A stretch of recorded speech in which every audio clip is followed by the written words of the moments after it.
After a few moments of silence, he reverted to the subject of the English invasion. It was supposed, said he, that my scheme was merely a vain threat, because it did not appear that I possessed any reasonable means of attempting its execution. But I laid my plans deeply and without being observed. I had dispersed all our French ships, and the English were sailing after them to different parts of the world. Our ships were to return suddenly and at the same time, and to assemble in a mass along the French coasts. I would have had 70 or 80 French or Spanish ships in the channel, and I calculated that I should continue master of it for 2 months. 3,000 or 4,000 small vessels were to be ready at a signal. 100,000 men were every day drilled in embarking and landing as a part of their exercise. They were full of ardor and eager for the enterprise, which was very popular with the French, and was supported by the wishes of a great number of the English. After landing my troops, I calculated upon only one pitched battle, the results of which could not be doubtful, and victory would have brought us to London. The nature of the country would not admit of a war maneuvering. My conduct would have done the rest. The people of England groaned under the yoke of an oligarchy, and feeling that their pride had not been humbled, they would have arranged themselves on our side. We should have been considered only as allies come to effect their deliverance. We should have presented ourselves with the magical words of liberty and equality, etc., after adverting to a great number of the minor details of the plan, which were all admirable, and remarking how very near execution it had been, he abruptly stopped and said, "Let us go out and take a turn." We walked for some time. It had been raining for 3 days, but now the weather was perfectly fine. The emperor, not forgetting his resolution to be indoors, always by 6 o'clock, immediately ordered the calash, took a drive, and returned home in good time. My son followed on horseback. It was the first time he'd enjoyed such an honor. He acquitted himself very well, and the emperor complimented him on the occasion. The Chinese fleet. The 4th. Today, the emperor received some captains of the China fleet. He conversed a long time with them, respecting their trade, the facility of their intercourse with the Chinese, the manners of that people, etc. The ships which trade to China are from 14 to 1,500 tons burden, nearly equal to 64s, and they draw from 22 to 23 feet of water. They are laden almost exclusively with tea. One of those just arrived had nearly 1,500 tons on board. The cargoes of the 6 ships which came into the road at last night are valued at about 60 millions, and as they will be subject to a duty of 100% on their arrival in England, 120 millions will thus at once be thrown into circulation in Europe. Europeans are allowed very little liberty at Canton. Their residence is chiefly limited to the suburbs. They are treated with the greatest contempt by the Chinese, who assume an air of great superiority and conduct themselves in a very arbitrary manner. The Chinese are very intelligent, industrious, and active, but they are great thieves and extremely treacherous. They transact all business in the European languages, which they speak with facility. The arrival of fleets at St. Helena is a circumstance equally pleasing to the crews and the inhabitants of the island. The latter sell their merchandise and purchase provisions. The seamen, on their part, are unable to set foot on land and to refresh themselves. This state of things usually continues for a fortnight or 3 weeks, but on the present occasion, the admiral, to the great disappointment of everybody, limited the period of refreshment to 2 days, only for the 2 first ships that had anchored off the town. The others were ordered to remain under sail and to come up to the town in succession, 2 by 2. It must be supposed that he has received very strict orders, or is under some very great apprehension of which we are not aware. The emperor walked for some time in the garden before he got into his calash. Among the trees in the neighborhood, we perceived some officers newly arrived at the island who were endeavoring to get a peep at the emperor, the sight of whom seemed to be an object of great importance to them. The 5th. Today the emperor conversed a great deal about his court and the etiquette observed in it. The following is the substance of what fell from him on the subject.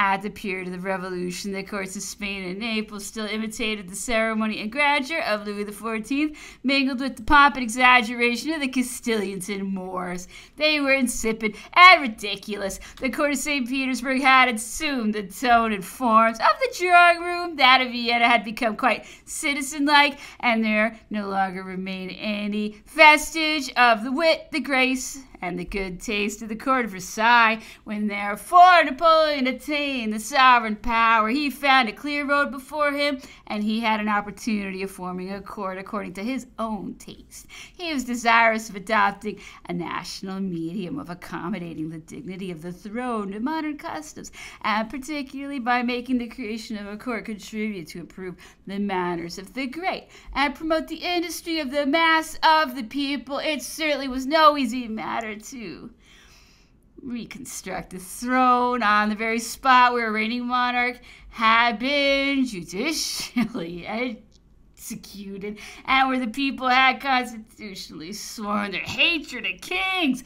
It was not easy to restore dignities, titles, and decorations among a people who, for the space of 15 years, had waged a war of prescription against them. Napoleon, however, who seemed always to possess the power of effecting what he wished, perhaps because he had the art of wishing for what was just and proper, after great struggles surmounted all these difficulties. When he became emperor, he created a class of nobility and formed a court. Victory seemed all on his side to do her utmost to consolidate and shed a luster over this new order of things.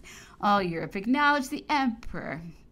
And at one period, it might have been said that all the courts of the continent had flocked to Paris to add to the splendor of the Tuileries, which was the most brilliant and most numerous court ever seen. There was a continued series of parties, balls, and entertainments, and the court was always distinguished for extraordinary magnificence and grandeur. The person of the sovereign was alone remarkable for extreme simplicity, which indeed was a characteristic that served to distinguish him amidst the surrounding splendor. He encouraged all this magnificence, he said, from motives of policy, and not because it accorded with his own taste. It was calculated to encourage manufacturers and national industry. The ceremonies and fests which took place on the marriage of the empress and the birth of the king of Rome far surpassed any which had preceded them, and probably will never again be equaled. The emperor endeavored to establish in his foreign relations everything that was calculated to place him in harmony with the other courts of Europe, but at home he constantly tried to adapt old forms to new manners. He established the levers and couchés of the old kings of France, but with him they were merely nominal and did not exist in reality as in former times. Instead of being occupied in the most minute and indelicate details of the toilet, these hours under the emperor were in fact appropriated to receiving in the morning and dismissing in the evening such persons of his household as had to receive orders directly from him, and who were privileged to pay their court to him at those times. The emperor also established special presentations to his person at admission to his court, but instead of making noble birth the only means of securing these honors, the title for obtaining them was founded solely on the combined basis of fortune, influence, and public services. Napoleon, moreover, created titles, the qualifications for which were nearly similar to those of the old feudal system. These titles, however, possessed no real value and were established for an object purely national. Those which were unaccompanied by any prerogatives or privileges might be enjoyed by persons of any rank or profession, and were bestowed as rewards for all kinds of services. The emperor observed that abroad they had the useful effect of appearing to be an approximation of the old manners of Europe, while at the same time they served as a toy for amusing the vanities of many individuals at home. For, said he, how many superior men are children, oftener than once a day, The emperor revived decorations of honor and distributed crosses and ribbons. But instead of confining them to particular and exclusive classes, he extended them to society in general as rewards for every description of talent in public service by a happy privilege, perhaps peculiar to Napoleon. It happened that the value of these honors was enhanced in proportion to the number distributed. He estimated that he had conferred about 25,000 decorations of the Legion of Honor, and the desire to obtain the honor, he said, increased until it became a kind of mania. After the Battle of Wagram, he sent the decoration of the Legion of Honor to the Archduke Charles, and by a refinement and compliment peculiar to Napoleon, he sent him merely the Silver Cross, which was worn by the private soldiers. The emperor said that it was only by acting strictly and voluntarily in conformity with these maxims that he had become the real national monarch, and an adherence to the same course would have rendered the Fourth Dynasty the truly constitutional one. Of these facts, said he, the people of the lowest rank frequently evinced an instinctive knowledge. The emperor related the following anecdote. On returning from his coronation in Italy, as he approached the environs of Lyon, he found all the population assembled on the roads to see him pass, and he took a fancy to ascend the mountain of Terror alone. He gave orders that nobody should follow him, and mingling with the crowd, he accosted an old woman and asked what all the bustle was about. She replied that the emperor was expected. After some little conversation, he said to her, "My good woman, formerly you had a tyrant Capet. Now you have the tyrant Napoleon. What have you gained by the change?" The force of this argument disconcerted the old woman for a moment, but she immediately recollected herself and replied, "Pardon me, sir, there's a great difference. We ourselves chose this one, but we got the other by chance." The old woman was right, said the emperor, and she exhibited more instinctive good sense than many men who are possessed of great information and talent. The emperor surrounded himself with great crown officers. He established a numerous household of chamberlains, grooms, etc. He selected persons to fill these offices indiscriminately from among those whom the revolution had elevated and from the ancient families which it had ruined. The former considered themselves as standing on ground which they had acquired, the latter on that which they thought they had recovered. The emperor had in view by this mixture of persons the extinction of hatred and the amalgamation of parties. He observed, however, that it was easy to perceive a variety of manners. The individuals belonging to the ancient families performed their duties with the greatest courtesy and assiduity. A Madame de Montmorency would have stooped down to tie the empress's shoes. A lady of the new school would have hesitated to do this, lest she should be taken for waiting woman, but Madame de Montmorency had no such apprehension. These posts of honor were for the most part without emolument. They were even attended with expense, but they brought the individuals who filled them daily under the eye of the sovereign, an all-powerful sovereign, the source of honor and grace, and who had declared that he would not have the lowest officer in his household solicit a favor from anyone but himself. At the time of his marriage to the Empress Maria Louisa, the emperor made an extensive recruited chamberlains from among the highest rank of the old aristocracy. This he did with the view of proving to Europe that there existed but one party in France, and rallying round the empress those individuals whose names must have been familiar to her. It is understood that the emperor even hesitated whether or not to select the lady of honor from that class, but his fear lest the empress, with whose character he was unacquainted, might be imbued with prejudices respecting birth that might too much elate the old party, induced him to make another choice. From this moment until the period of our disasters, the most ancient and illustrious families eagerly solicited places in the household of the emperor. How could it be otherwise? The emperor governed the world. He had raised France and the French people above the level of other nations. Power, glory, constituted his retinue. Happy were they who inhaled the atmosphere of the imperial court to be immediately connected with the emperor's person, furnished both abroad and at home a title to consideration, homage, and respect. Upon the restoration of royalists who had preserved himself pure, and in whose sight I had found, Grace said to me in the most serious tone, for what a difference in ideas does not difference of party produce, that with my name and the openness of conduct I had maintained, I ought not to despair of still obtaining a situation near the king, or in the household of some other prince or princess. How greatly was he astonished when I replied, my friend, I have rendered that impossible. I have served the most powerful master upon earth. I cannot in future without degradation stand in the same relation to any other.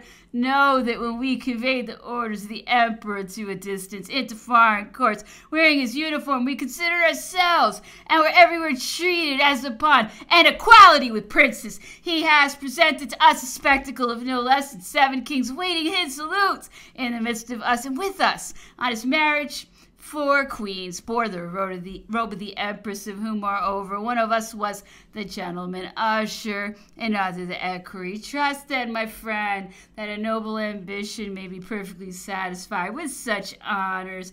Besides, the magnificence and splendor that composed this unexampled court rested on a system and a regularity of administration that has excited the astonishment and admiration of those who have searched amid its wreck. The emperor himself inspected the account several times in the course of the year. All his mansions were found to be repaired and decorated. They contained nearly 40 millions in household furniture, besides 4 millions in plate. If he had enjoyed a few years of peace, imagination could scarcely fix limits, he said, to what he would have accomplished. The emperor said he had conceived an excellent idea, which he was much grieved at not having put in execution. It was to have commissioned some persons to collect the most important petitions. They should have named every day, said he, 3 or 4 individuals from the provinces who would have been admitted to my levee and have explained their business to me in person. I would have discussed it with them immediately and administered justice to them without delay. I observed to the emperor that the commission that he had created at the very earlier period under the name of Commission of Petitions came very near the idea in question. It was, in fact, productive of much good. I was president of it on his return from Elba, and in the first months I had already done justice to more than 4,000 petitions. It is true, I observed, that circumstances originally and custom afterwards had never allowed this establishment to enjoy the most valuable prerogative with which its organization had been endowed, and which would undoubtedly have produced the greatest effect on public opinion, namely to present to him officially at his great audience on Sunday the result of the week's labors. But the nature of things, the constant expeditions to the emperor, and above all, the jealousy of the ministers had concurred to deprive the commission of this high privilege. The emperor said also he was sorry he had not established it as part of the etiquette of the court, that all persons who had been presented, females particularly, who had any claim to obtain an audience of him, should have the unquestioned right of entering the antechamber. The emperor passed through it several times in the day, might have taken the opportunity to satisfy some of the requests, and might in this manner have spared the refusal of audiences or the loss of time occasioned by them. The emperor had hesitated for some time, he said, about reestablishing the grand couvert of the courts of France, that is, the dining in public every Sunday of the whole imperial family. He asked our opinion of it. We differed. Some approved of it, represented this family spectacle as beneficial to public morals and fitted to produce the best effect on the public spirit. Besides, said they, it afforded means for every individual to see his sovereign. Others opposed it, objecting that this ceremony involved something of divine right and feudality, the ignorance and servility which had no place in our habits or the modern dignity of them.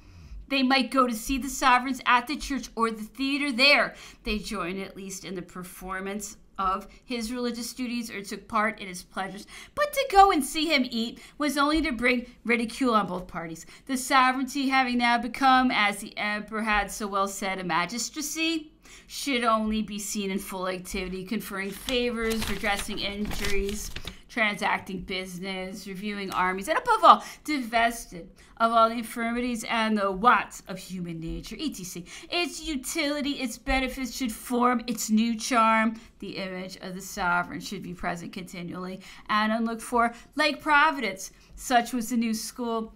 Such had been ours. Well, said the emperor, it may be true that the circumstances of the time should have limited this ceremony to the imperial heir, and only during his youth, for he was the child of the whole nation. He ought to become thenceforth the object of the sentiments and the light of all. On his return from Elba, the emperor said he had an idea of dining every Sunday in the Galerie de Diane with 400 or 500 guests. This, said he, would undoubtedly have produced a great effect on the public, particularly at the time of the Champ de Mai, on the assembling of the deputies from the departments at Paris, but the rapidity and the importance of business prevented it. Besides, he was apprehensive perhaps that there might have been observed in this measure too great affectation of popularity, and that his enemies abroad might give it the semblance of fear on his part. It is the custom, said the emperor, to talk of the influence of the tone and manners of the court upon those of the nation. He was far from having brought about any such result, but it was the fault of circumstances and of several unperceived combinations. He had reflected much on the subject, and he thought it would have been accomplished in time. The court, he continued, taken collectively, does not exert this influence.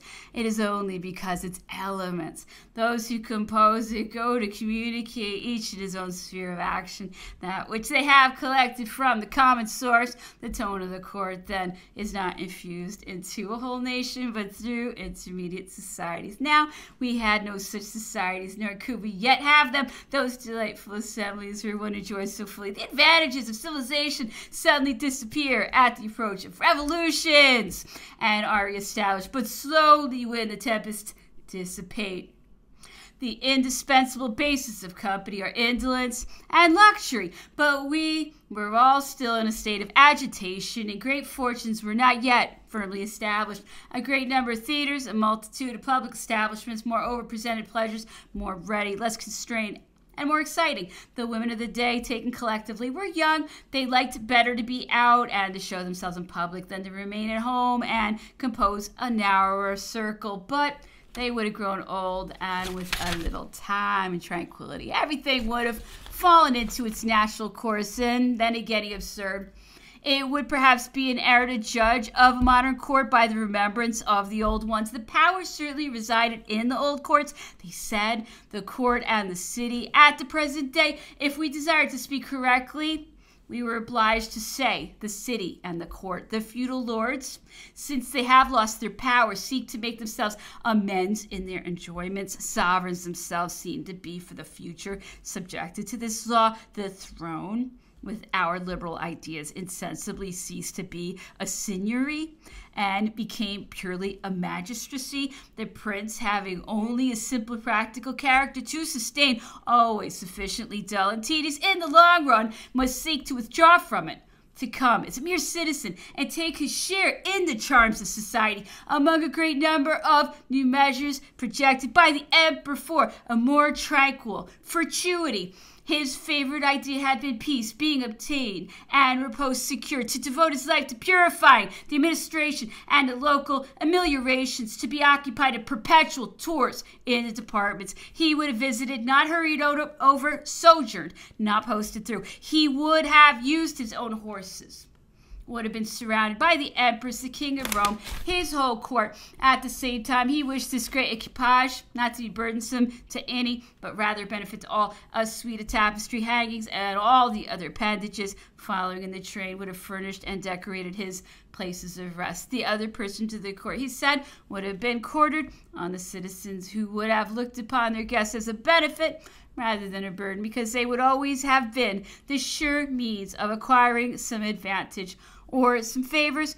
It is thus, he continued, that I should have been able in every place to prevent frauds, punish misappropriations, direct edifices, bridges, roads, drains, marshes, fertilized lands, etc. If heaven had, then, he continued, granted me a few years, I would certainly have made Paris the capital of the world, and all France a real fairyland. He often repeated these last words. How many people have already said this, or will repeat it after him? The 6th, the emperor mounted his horse at 7 o'clock, told me to call my son to accompany us. This was great favor. During our ride, the emperor dismounted 5 or 6 times to observe, with the help of glass, some vessels that were in sight. He ascertained one to be a Dutchman. The 3 colors are always with us, an object of sentiment and of lively emotion. On one of these occasions, the most mettlesome horse in the company got loose and occasioned a long pursuit. My son came up with him, brought him back in triumph, and the emperor observed that in a tournament this would be a victory. On our return, the emperor breakfasted within doors. He detained us all before and after breakfast. The emperor conversed with me in private on serious matters which I cannot trust to paper. The heat was become excessive. He retired. It was 4:30 when he sent for me again. He was finished dressing. The doctor brought him a setter chessman, which he had been buying on board the vessels from China. The emperor had wished to have one. For this he had paid 30 Napoleons. It was an object of great admiration with the worthy doctor, and at the same time nothing seemed more ridiculous to the emperor. All the pieces, instead of resembling ours, were coarse and clumsy images of the figures indicated by the names. Thus a knight was armed at all points, and the castle rested on an enormous elephant, etc. The emperor could not make use of them, saying pleasantly that every piece would require a crane to move it. In the meantime, many officers and others employed in the China fleet were sauntering in the garden. Their curiosity had led them some hours before to our dwelling. We had been literally invaded in our chambers. One said the pride of his life would be to have seen Napoleon. Another that he durst not appear in his wife's presence in England if he could not tell her that he had been fortunate enough to behold his features, and other that he would willingly forego all of the profits of his voyage for a single glance, etc. The emperor caused them to be admitted. It would be difficult to describe their satisfaction and joy. They had not ventured to expect or to hope for so much. The emperor, according to custom, proposed many questions to them concerning China, its commerce, its inhabitants, their revenues, their manners, their missionaries, etc. He detained them above half an hour before he dismissed them. At their departure, we described to him the enthusiasm we had witnessed in these officers and repeated all that had fallen from them relative to him. I believe it, said he. You do not perceive that they are our friends. All that you have observed in them belongs to the commons of England, the natural enemies, perhaps without giving themselves credit for it, of their old and insolent aristocracy. At dinner, the emperor ate little. He was unwell. After coffee, he attempted a game of chess, but he was too much inclined for sleep and retired almost immediately. The 7th, the emperor mounted his horse at a very early hour. He told me again to call my son to accompany him. The evening before, the emperor, seeing him on horseback, had asked me if I did not make him learn to groom his horse, that nothing was more useful, that he had given particular orders for it in the military school as such your man. I was vexed that such an idea had escaped me. I seized it eagerly, and my son still more so. He was at this moment on a horse that no one had touched but himself. The emperor, whom I informed of it, seemed pleased and condescended to make him go through a sort of little examination. Our ride lasted nearly 2 hours and a half, rambling all the time about Longwood. At our return, the emperor had breakfast in the garden in which he detained us all. A short time before dinner, I presented myself as usual in the drawing room. The emperor was playing at chess with the Grand Marshal. The valet de chambre, in waiting at the door of their room, brought me a letter in which was written, "Very urgent." Out of respect for the emperor, I went aside to read it. It was in English. It stated that I had composed an excellent work, that nevertheless it was not without faults. If I would correct them in a new edition, no doubt, but the work would be more valuable for it. And then went on to pray that God would keep me in his gracious and holy protection. Such a letter excited my astonishment and made me rather angry. The color rushed to my face. I did not at first give myself time to consider the writing. In reading it over again, I recognized the hand, notwithstanding its being much better written than usual, and I could not help laughing a good deal to myself. But the emperor, who cast a side glance at me, asked me from whom the letter came that was given to me. I replied that it was a paper that had caused a very different feeling in me at first from that which it would leave permanently. I said this with so much simplicity, the mystification had been so complete, that he laughed till tears came in his eyes. The letter was from him. The pupil had a mind to jest with his master and try his powers at his expense. That's funny. I carefully preserved this letter. The gaiety, the style, and the whole circumstance rendered it more valuable to me than any diploma the emperor could have put into my hands when he was in power. The 8th. The emperor had had no sleep during the night. He had therefore amused himself with writing me another letter in English. He sent it to me sealed. I corrected the errors in it and sent him an answer also in English by the return of the courier. He understood me perfectly. This convinced him of the progress he had made and satisfied him that for the future he could, strictly speaking, correspond in his new tongue. For nearly a fortnight past, General Gourgaud had been unwell. His indisposition had turned a very malignant dysentery, which occasioned some alarm. The admiral now sent him, the surgeon of the Northumberland, Dr. Warden. The emperor detained this gentleman at dinner during the repast, and for a long time afterwards the conversation was exclusively on medicine, sometimes lively, sometimes serious and profound. The emperor was in good spirits. He talked with a great volubility. He overwhelmed the doctor with questions and with ingenious and subtle arguments that perplexed him much. The latter was much dazzled by this brilliancy, so that after dinner he took me aside to ask me how it happened that the emperor was so well informed on these matters. He did not doubt that they were his usual topics of conversation. Not more than anything else, I said with truth. But there are few subjects with which the emperor is unacquainted, and he treats them all in a new and engaging manner. The emperor has no faith in medicine or its remedies, of which he makes no use. Doctor, said he, our body is a machine for the purpose of life. It is organized to that end. That is its nature. Leave the life there at its ease. Let it take care of itself. It will do better than if you paralyze it by loading it with medicines.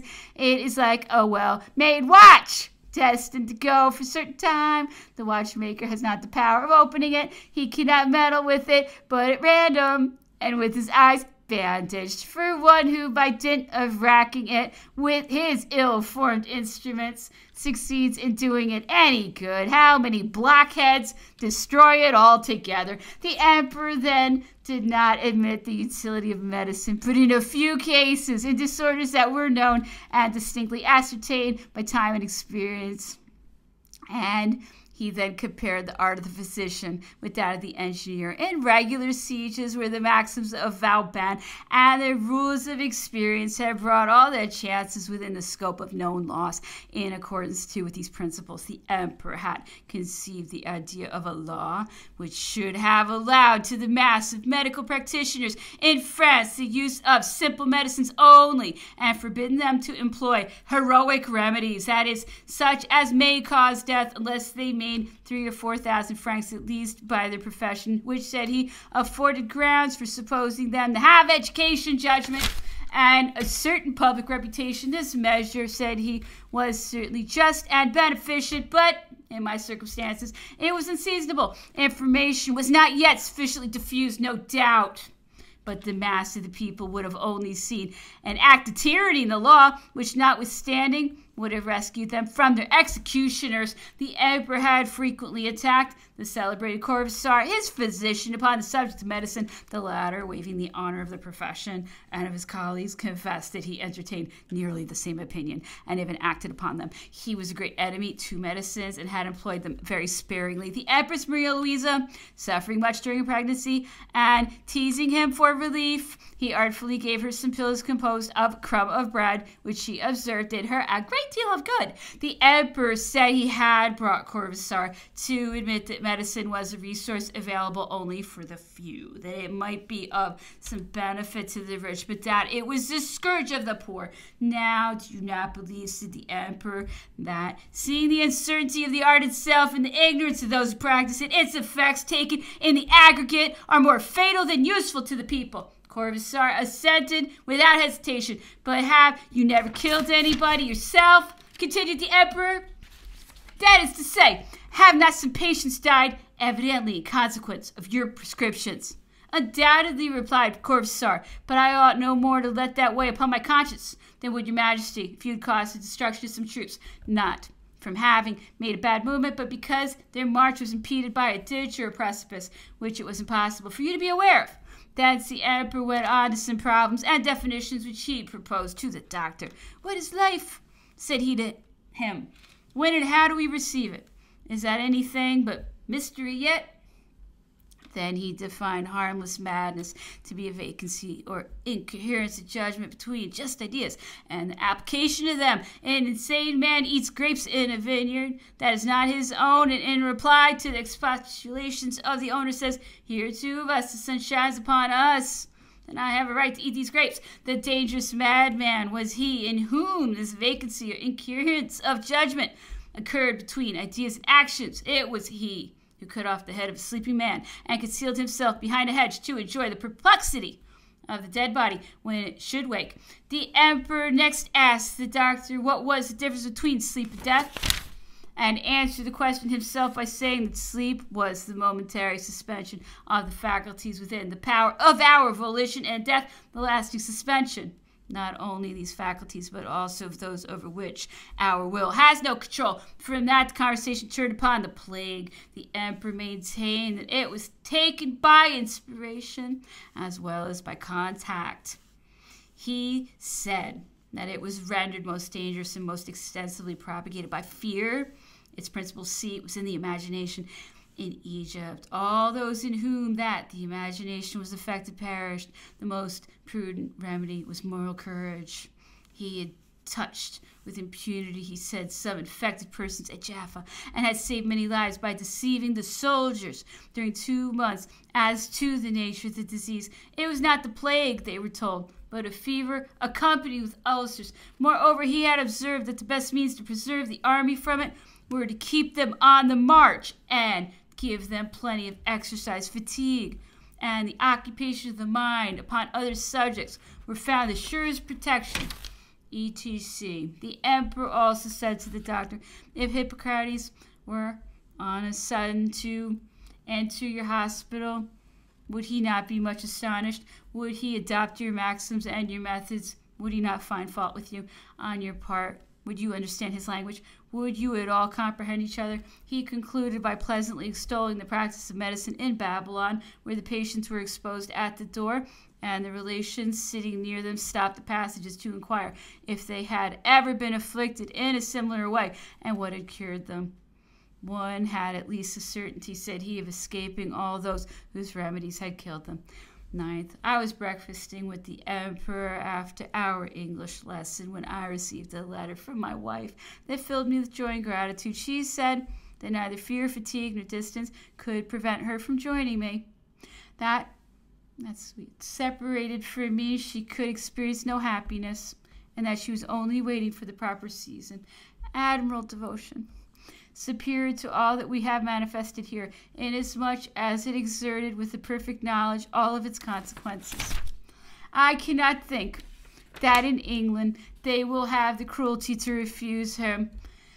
What does she solicit? Favors, interest? No, she begs to share the lot of an exile on a solitary rock, to fulfill a duty and to testify her affection. How far was I from forming a just estimate of the hearts and minds of those who detained us? Madame de las Casas found herself constantly repulsed, sometimes under various pretexts, sometimes even without an answer. At last, and as if to rid himself of her importunity, Lord Bathurst caused her to be informed in the beginning of 1817 that she would be permitted to go to the Cape of Good Hope, 500 leagues beyond St. Helena, from whence, if the governor of St. Helena, Sir Hudson Lowe, sees no objection, she will be allowed to join her husband. I leave without comment this specimen of ill-timed pleasantry to the consideration of anyone who has the feelings of a man. This letter came by the Owen Glendower frigate, which arrived from the Cape, and brought us at the same time the European papers to December the 4th, the 10th through the 12th. The weather had now changed to those miserable pelting rains, which scarcely permitted us to walk in the garden. Fortunately, we had newspapers to occupy our time. At length, I had the satisfaction of seeing the emperor read them without assistance. These papers contained many details relating to the trial of Marshal Ney, who was at that time in progress. With reference to this, the emperor said that the horizon was gloomy, that the unfortunate marshal was certainly in great danger, but that we must not, however, despair. The king undoubtedly believes himself quite sure of the peers, said he.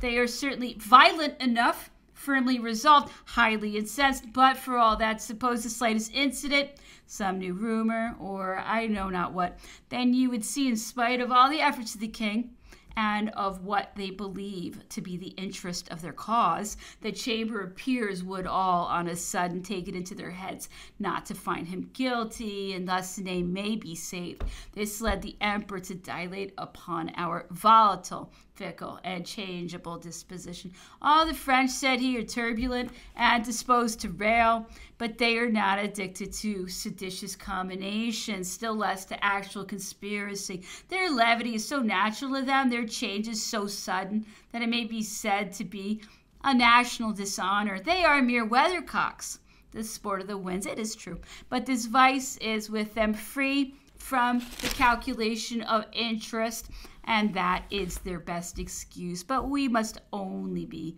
understood to speak here of a mass, of that which constitutes public opinion, for individual examples to the contrary have swarmed in our latter times, that exhibit certain classes in the most disgusting state of meanness. It was this knowledge of the national character, the emperor continued, that had always prevented his having recourse to the high court. It was instituted by our constitution. The Council of State had even decreed its organization, but the emperor felt all the sudden danger of the bustle and agitation that such spectacles always produce.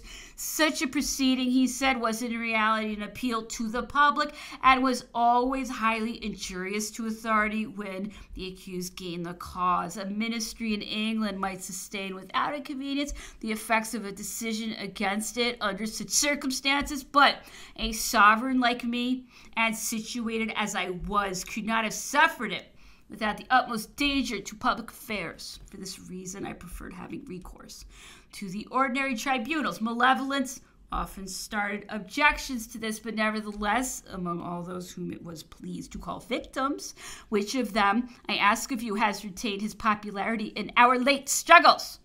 They have taken care to justify me. All of them are faded in the national estimation. The emperor had reserved one article in the papers that he might have my assistance in reading it. It referred to the carriage he lost in Waterloo. The great number of technical expressions rendered it too difficult for him. The editor gave a very circumstantial account of this carriage with a minutely detailed inventory of all of its contents.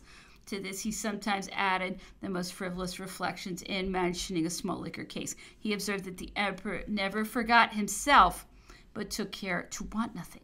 In noticing certain elegant appendages to his dressing case, he added that it might be seen he made his toilette comme il faut, the expression used in French. These last words produced a sensation in the emperor, which certainly would not have been excited by a more important subject. "How?" said he to me, with a mixture of disgust and pain. "These people of England didn't take me for some wild animal. Have they really been led so far as this? Or their blank, who is a kind of ox apis, I am assured, does he not pay that attention to his toilette that is considered proper by every person of any education amongst us? It is certain that I should have been a good deal puzzled to explain him the writer's meaning. Besides, it is known that the emperor of all people in the world set the least value on his personal convenience and studied it the least. But on the other hand, and he acknowledged it with pleasure, there never was one for whom the devotion and attention of servants had been so diligent in that particular. He ate at very irregular hours. They contrived in the course of his journeys and campaigns to have his dinner similar to what he was accustomed to at the Tuileries. He always ready within a few paces of him, had he but to speak, and he was instantly served.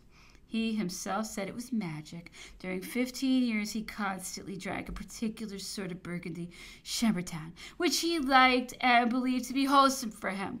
He found this wine provided for him throughout Germany, in the remotest part of Spain, everywhere, even in Moscow, etc.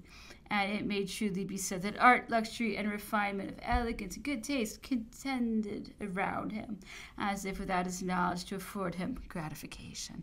The English journalists therefore described a multitude of objects that were undoubtedly in the carriage, but of which the emperor had not the slightest notion.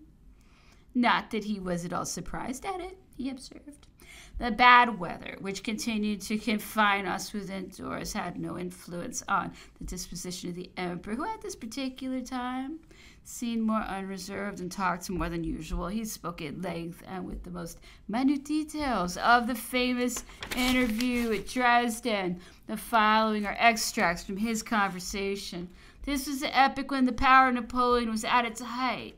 He there appeared as the King of Kings. He was actually obliged to observe that some attention ought to be paid to the Emperor of Austria, his father-in-law. Neither the sovereign nor the King of Prussia had any household establishment attending them. Alexander had none either at Tilsit or Erfurt. There, as at Dresden, they lived at Napoleon's table. These courts, said the Emperor, were paltry and vulgar. It was he who regulated the etiquette and took the lead in them. He made Francis take precedence of him, to his unbounded satisfaction. The luxury and magnificence of Napoleon must have made him appear like an Asiatic prince to them. There, as well as at Tilsit, he loaded all who came near him with diamonds. We informed him that at Dresden he had not a single French soldier near him, and that his court was sometimes not without apprehensions for the safety of his person. He could scarcely believe us, but we assured him that it was a fact, that the Saxon bodyguard was the only one he had. It is all one, he said. I was then in so good a family with such worthy people that I ran no risk. I was beloved by all, and at this very time I am sure the good King of Saxony repeats every day a pater and an ave for me. He added, I ruined the fortunes of that poor Princess Augusta, and I acted very wrong in doing so. Returning from Tilsit, I received at Marienwerder a chamberlain of the King of Saxony, who delivered me a letter from his master. He wrote thus, I have just received a letter from the Emperor of Austria, who desires my daughter in marriage. I send you this, that you may inform me what answer I ought to return. I shall be at Dresden in a few days, was the reply of the Emperor. And on his arrival he set his face against the match and prevented it. I was very wrong, repeated he. I was fearful the Emperor Francis would withdraw the King of Saxony from me. On the contrary, the Princess Augusta would have brought over the Emperor Francis to my side, and I should not now have been here. At Dresden, Napoleon was much occupied in business, and Maria Louisa, anxious to avail herself of the smallest intervals of leisure to be with her husband, scarcely ever went out lest she should miss them. The Emperor Francis, who did nothing and tired himself all day with going about the town, could not at all comprehend this family's seclusion. He fancied that it was to affect reserve and importance. The Empress of Austria endeavored to get Maria Louisa to go out. She represented to her that her constant assiduity was ridiculous. She would willingly have given herself the airs of a stepmother with Maria Louisa, who was not disposed to suffer it, their age being near the same. She came frequently in the morning of her toilette, ransacking among the luxurious and magnificent objects displayed there. She seldom went out empty-handed. The reign of Maria Louisa was very short, said the Emperor, but it must have been full of enjoyment for her. She had the world at her feet. One of us took the liberty to ask if the Empress of Austria was not the sworn enemy of Maria Louisa. Nothing more, said the Emperor, than a little regular court hatred and thorough detestation in the heart, but glossed over by daily letters of 4 pages full of coaxing and tenderness. Just like Maria Louisa, the Empress of Austria was particularly attentive to Napoleon and took great pains to make much of them while he was present. But no sooner was his back turned than she endeavored to detach Maria Louisa from him by the most mischievous and malicious insinuations. She was vexed that she could not succeed in obtaining some influence over her. She has, however, address and ability, said the emperor, and that's sufficient to embarrass her husband, who had acquired a conviction that she entertained a poor opinion of him. Her countenance was agreeable, engaging, and had something very peculiar in it. She was a pretty little nun. As to the Emperor Francis, his good nature is well known and makes him constantly the dupe of the designing. His son will be like him. The King of Prussia, as a private character, is an honorable, good, and worthy man, but in his political capacity he is naturally disposed to yield to necessity. He is always commanded by whomsoever has power in his side, and seems about to strike. As to the Emperor of Russia, he is a man infinitely superior to these. He possesses wit, grace, information, is fascinating, but he is not to be trusted. He is devoid of candor, a true Greek of the Lower Empire. At the same time, he is not without ideology, real or assumed. After all, may only be a smattering derived from his education and his preceptor. Would you believe, said the emperor, what I had to discuss with him? He maintained that inheritance was an abuse in monarchy, and I had to spend more than an hour and employ all my eloquence and logic in proving to him that this right constituted the peace and happiness of the people. It may be, too, that he was mystified, for he is cunning, false, and expert. Blank. He will push his fortunes. If I die here, he will be my real heir in Europe.